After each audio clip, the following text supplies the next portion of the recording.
Morning, guys. We are gathering cattle today.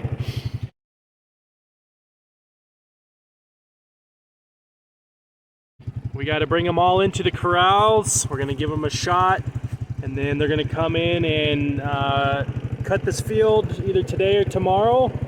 So plans for today is we're going to get the cattle in the corrals, give them a shot, and then we got to stretch up a wire over here so we can graze off this hillside over here. Well, let's go see if we can get him in.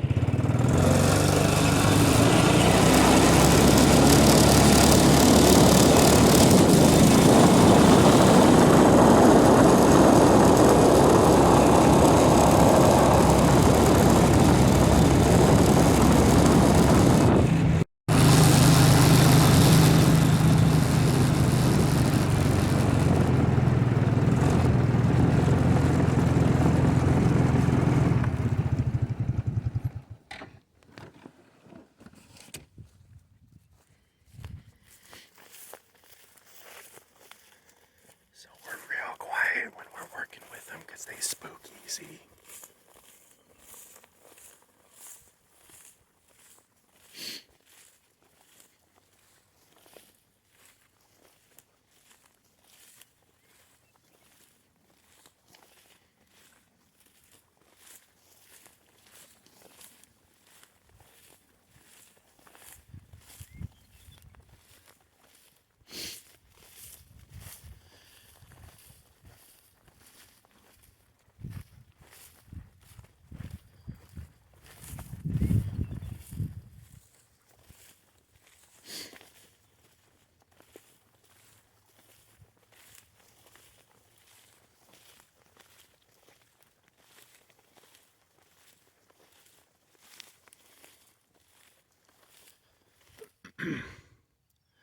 Okay, we're gonna go get this other group over here.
Real quiet when we do this.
that's not what is supposed to happen.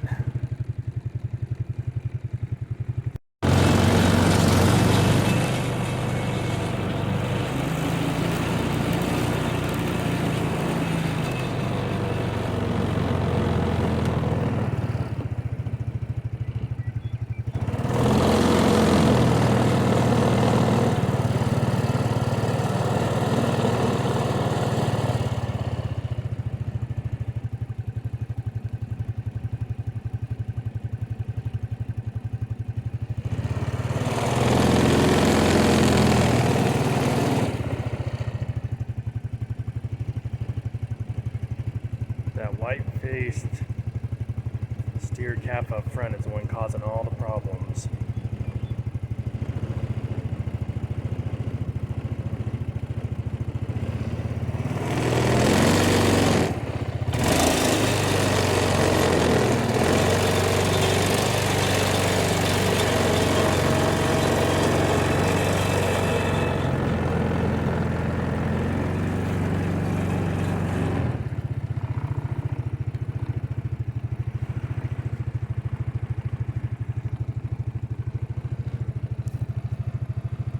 At least they're going in the right direction now.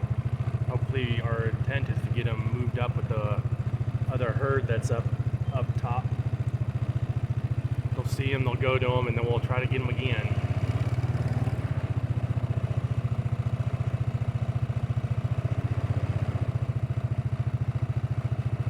But that white-faced steer brings about 4 or 5 of the buddies, and then herd mentality takes over, and it's all over. See, I'm not even pushing them, and they're already scooting along because they're antsy.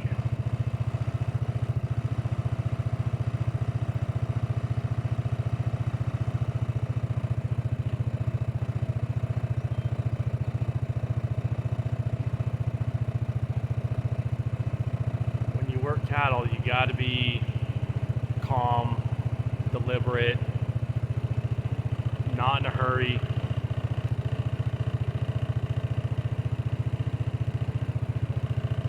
Patient.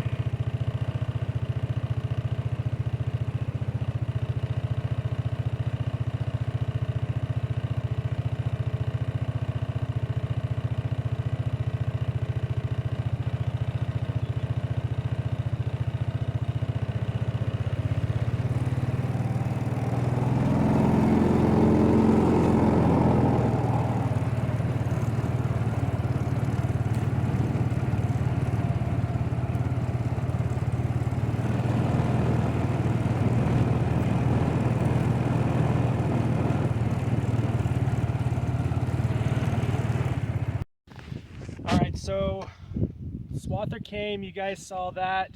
We're gonna go out, we'll take a look at go see the job that it did, see how much hay it produced. Spoiler alert, it'll be interesting to see it. So we're gonna let the calves back out on the field tonight, which is a little bit of a change to our plans, but that's okay. So we're going to just feed them a little bit to get their bellies slightly satisfied, and then we'll let them out in the field in hopes to kind of offset some of the bloating. That's a practice we use at the beginning of the season, and so we'll just kind of continue with that. I don't think there's a lot of risk in it, just because the wheat is, you know, pretty much dead and gone, and the crop's at the end of life. But I like to take, I'm risk averse, so we're gonna give them a little bit of food and then we'll let them out.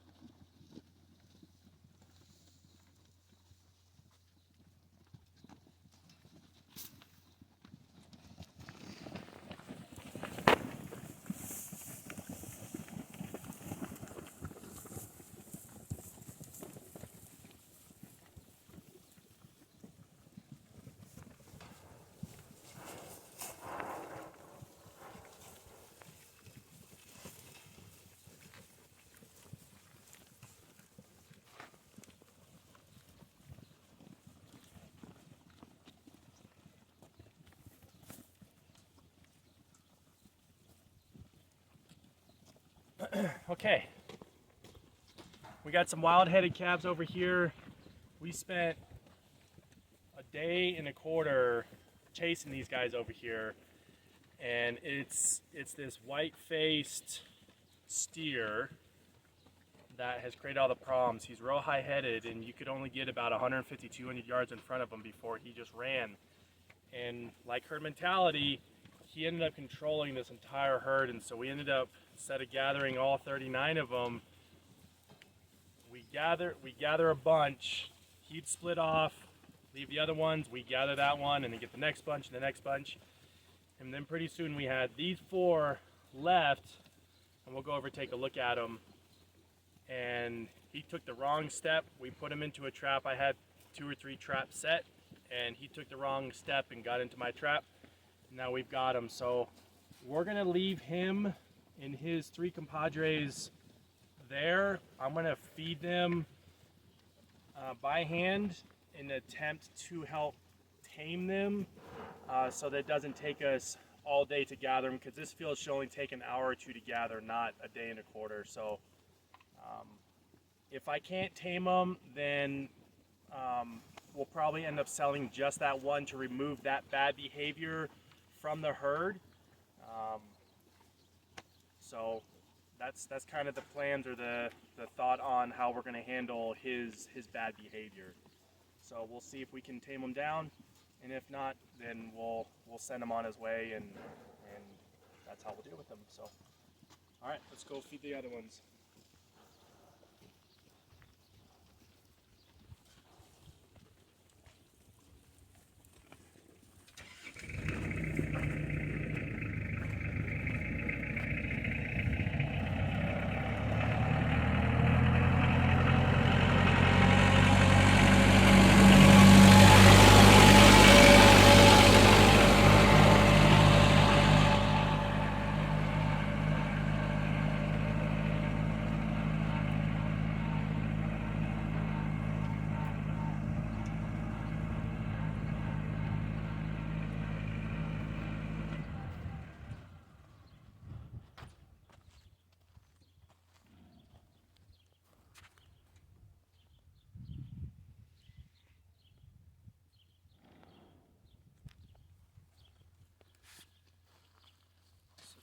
The way we're gonna do this is we'll walk in, we'll feed him, but you can see how antsy he is already. He's already pacing. He's very keen to us. He keeps looking at us. Those ears are pointed towards us. He's very antsy, and you can see how he's stirring the other ones up. So when we go in there, we're quiet and we're very much on alert, because they can hurt you. They haven't shown any acts of aggression towards us, but they can. So we're just real quiet when we go in, and we'll feed them, and then we'll get out.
let's go check our hayfield and we'll leave them alone.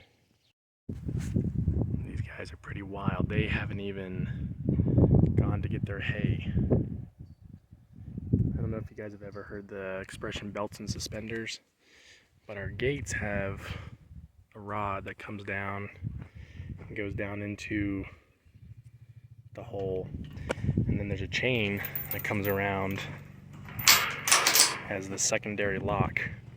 It's belts and suspenders.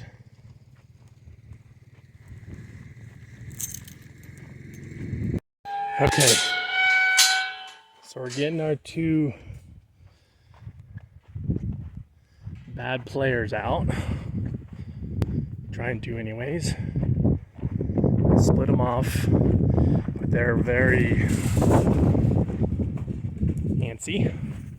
You split cattle off by themselves, they get super high-headed, super antsy.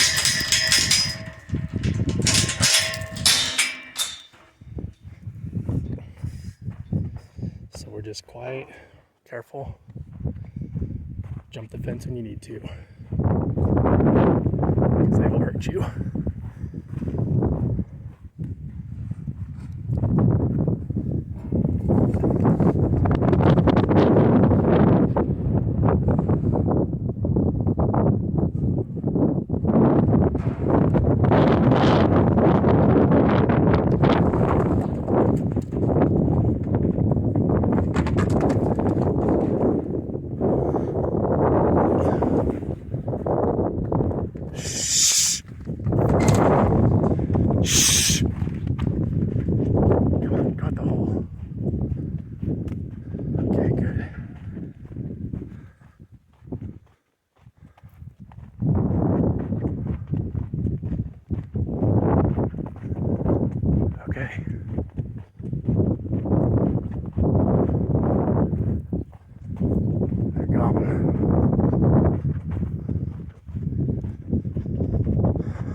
And so I made the decision to let them go. I think they're pretty calm. I think they just got mixed up with the wrong guy.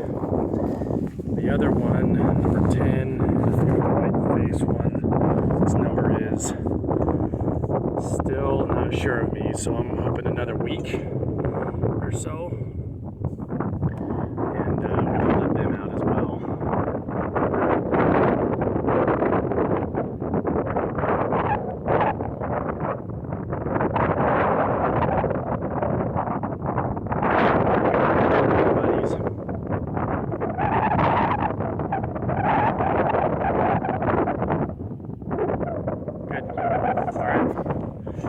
That chore's done. Alright, so we gotta walk down here.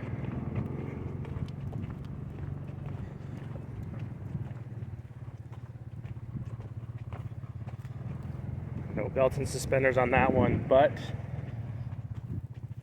we will leave these gates down here closed just in case. Yep, here's one right here.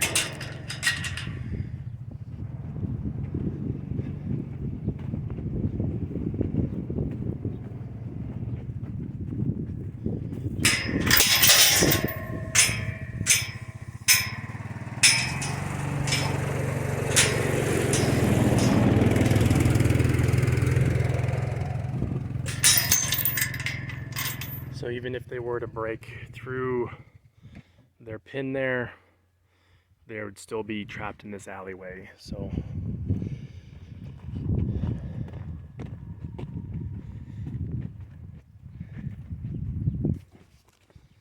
take one of the water traps off.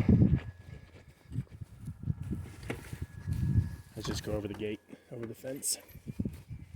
Yep. We still had water, it was just inside. yeah, they still had water. We just moved where they're getting water from. That way we could, sorry about that. We could control where they were getting their water from, to help herd them a little better, gather them a little bit better. So instead of having water here, that other pen that we just let them out had water, and we opened those gates up so they could go in there. So now cattle are on the field. We're about to go out that gate. They're gonna go get their bellies full.